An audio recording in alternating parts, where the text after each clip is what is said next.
I mean, that's certainly, I think, something that we'll try to take advantage of. I mean, obviously they see these things for a reason. So theoretically, I mean, you end up playing much more difficult opponent, especially opening round and even second round. But I've found that once you get into this thing, I mean, everybody's earned their way in some way, shape, or form, and it's always going to be a really, really difficult game. We've had very difficult games as a 1 seed, so I know about Grand Canyon. Bryce does a great job.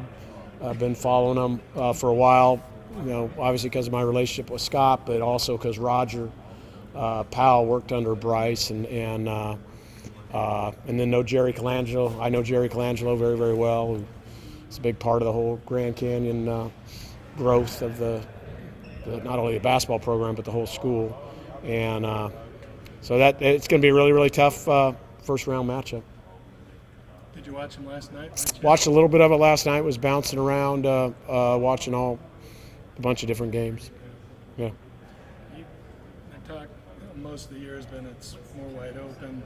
And as we got to the end of the year, they're saying there's 6 or 7 teams maybe as 1 seed. You buying that? Yeah, I don't know if they got to 6 or 7. I heard that same comment. I'd be surprised at that. I think the way UCLA was playing down the stretch, I'm sure they were under consideration, and I don't know if anybody else was. Yeah. What's it like seeing Boise State at the bottom part of that bracket, seeing Leon, a possibility down the road, but Yeah, that's a long ways down there. Yeah, it's great. I mean, he's done an awesome job, and I think they've yet to win a game in the NCAA tournament. They got a great shot this year, and again, they've just had another really, really, really solid year down there.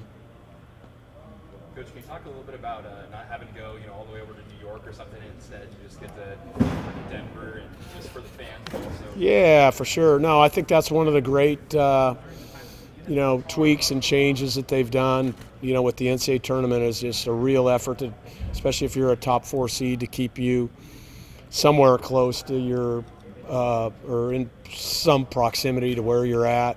It was really screwed up this year when you look at a map of the sites. It was crazy how, even Denver is almost Midwest, and there weren't just any sites. They were all, when you see it actually on the map, it's unbelievable how many are, definitely on the eastern side of our country. So maybe there is something to East Coast bias.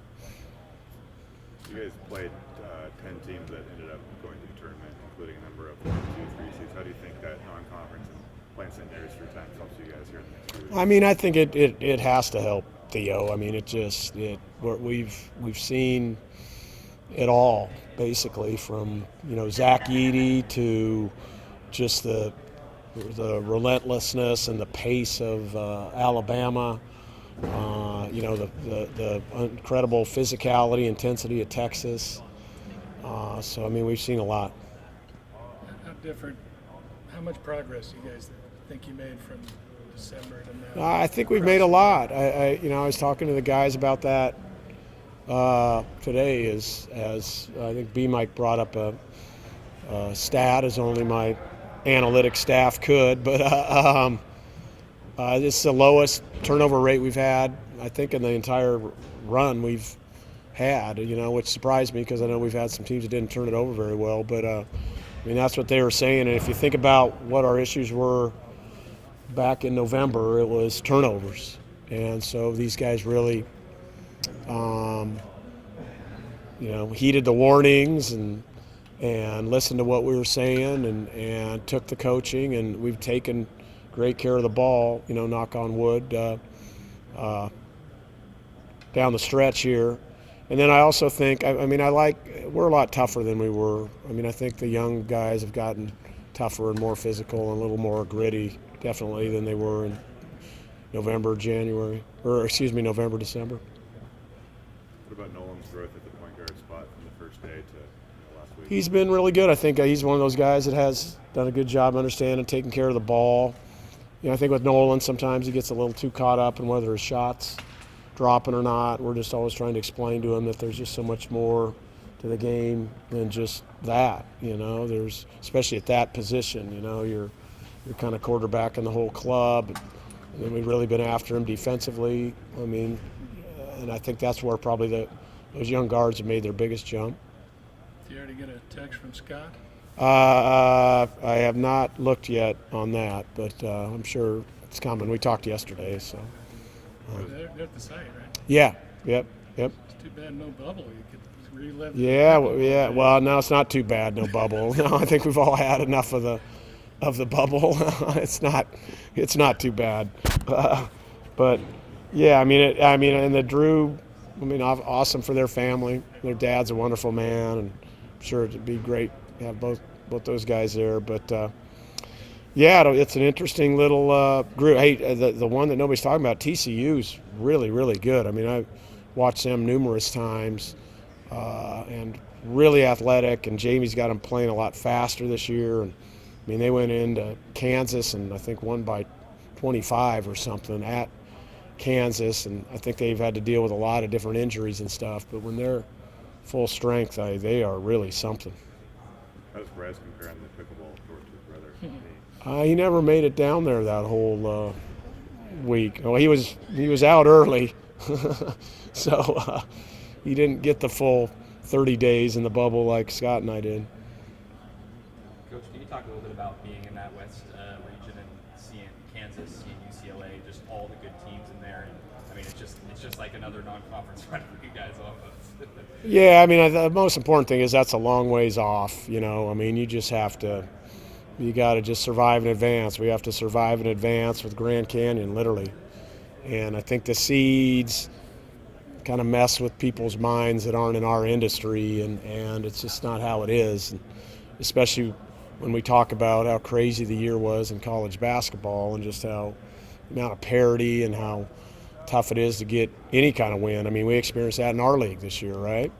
And you just go through all of Grand Canyon's games. I just did that before I came out here, and just every one of them was close. Every single one of them looked like it was maybe a 1 or 2 possession game. So, it's hard to get too into what's down the road in the bracket. But obviously watched UCLA last night. That was a heck of a game that Tommy in Arizona pulled out, and I've got to see Bill's team a lot this year too. I'm unbelievably impressed with the job he did, with what they lost, and to get them all the way back to number 1 seed. Does this day ever get old for you? No, it doesn't. It really doesn't, because it just. I know. There were days. We walked out of the gym, heck, all the way back to the Tennessee exhibition or the Texas game, and you're like. There's some serious doubt creeping in on whether the streak will stay alive, because I think that's confusing for all these Zag fans, and people have been around. They come up to me and they say they can't wait till March Madness, and I'm like, well, you have to earn your way into March Madness, and we haven't earned our way in yet. And there's because of the job all the teams have done here, there's this incredible, almost spoiled attitude around here where you're just going to walk in and win. It's just not how it goes. You got to fight and scratch and claw and survive, and whether it's injuries or just maybe guys not playing up to what we thought they were going to be, or all of that. So I think we experienced that a lot this year, and so I think that's what I told the guys in there. They should never ever get to the point where they don't appreciate this day, because it's what's happened at Gonzaga, these 25 straight or whatever it's unbelievable. It's as big a story as probably ever in the history of college basketball, if you ask me. So, and as I told them, I stood in that locker room, on this day 3 years ago, and I had to explain to Admon Gilder and Ryan Woolridge, who transferred here to play in this tournament, that they couldn't play in it because it was getting shut down because of COVID. So, no, I never, ever, ever take this for granted. Ever. All right. I think we're good.